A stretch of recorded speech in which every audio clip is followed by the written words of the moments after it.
Hello guys, E899 here and welcome to today's video where today we'll be going into essentially a preview of the 2025 Newcastle Knights team.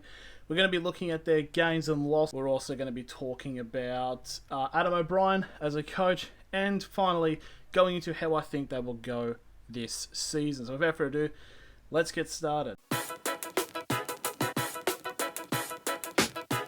In terms of gains and losses for the club, it's been pretty even in terms of like the amount of players coming in and out. So we'll start off with the losses. Obviously, you had David Armstrong, who's now gone to the Super League.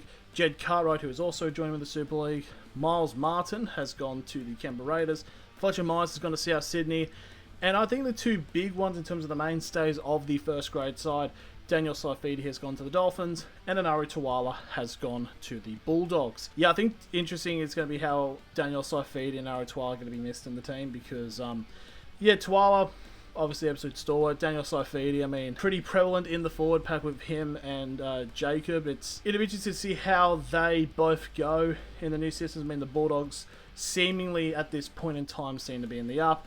The Dolphins, under a new coach, could be interesting to see if they do break into the finals this year after painstakingly becoming very close last year. But yeah, it's going to be interesting to see how that goes. But we have signed some players. We've signed Taj Anand for until 2027. We've signed Matt Arthur from the Parramatta Eels until 2027. We've signed Francis Manalolua from the Penrith Panthers for 2027. James Schiller from the Canberra Raiders from 2027 onwards. And Sateni Takamo from the Cronulla Sharks for this season. Now, I'm pretty excited to see how Matt Arthur and James Schiller will go because, I mean, definitely in terms of like, I think Schiller could become that sort of maybe that centre role for Tawala leaving, but be interesting to see how he breaks in the same because he's a good young player. Just be nice to see how they use him. But like we said in the mention of the losses, Jed Cartwright was a player we brought in 2024 and then just barely used him, and then he just ended up leaving the club within about a year to go over to England, and so it is a bit of an interesting development. So yeah, those are our gains and losses. So now we'll go into the schedule for this season. Now we move on to the head of the helm, the coach, Adam O'Brien. And there is some discussion points to say the least. In my personal opinion, Adam O'Brien at this point in time is the coach with the most pressure on him. It was brought up in the Fox Sports bold predictions about how all of the coaches are either premiership winners or a rookie coach within the last 3 years. All of them fit the bill except for Adam O'Brien. And I feel like in terms of the outside or social media discussion about the team and how they think we're going to not go well at all, I think there could be a possibility, depending on how we start this season, Adam O'Brien could get sacked. Do I really want it to happen? Not sure. It's weird because Adam O'Brien, in his tenure at the club, has only missed the finals once. But I do think that if there is any coach that could end up in the possibility of being sacked, Adam O'Brien could be one of them.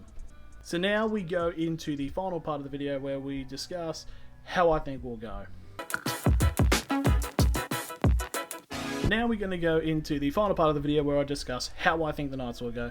And I'll try to do it in a way which it doesn't really exactly reveal where I think it is because I want to get a ladder prediction video out, but when it comes to the online consensus about the Knights for this year, yeah, they don't really see them going well, like to the point where I've seen bottom 4, even people saying we're going to get the spoon, which I'm going to be honest, it's like, I think that's quite harsh. Like, I understand the Knights have had their problems, and we made the finals by the skin of our teeth last year, and I genuinely am still thinking of how we did that. I think obviously a big issue is trying to figure out what is going to be the halves pairing and just having a consistent team, which hopefully will happen this year.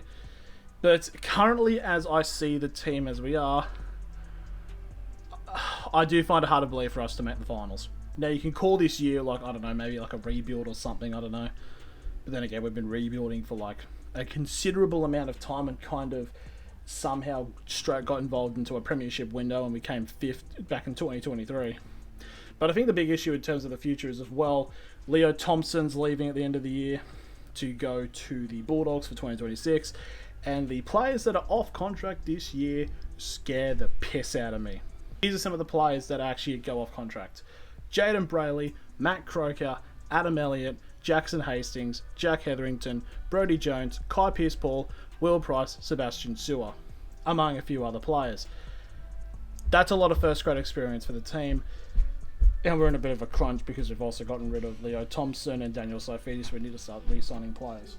It's a bit worrying. Like, I think at this point I see us within that 9 to 12 placed positioning, because I don't think it's all completely doom and gloom, but yeah, at this point, us making the finals, bit hard to see.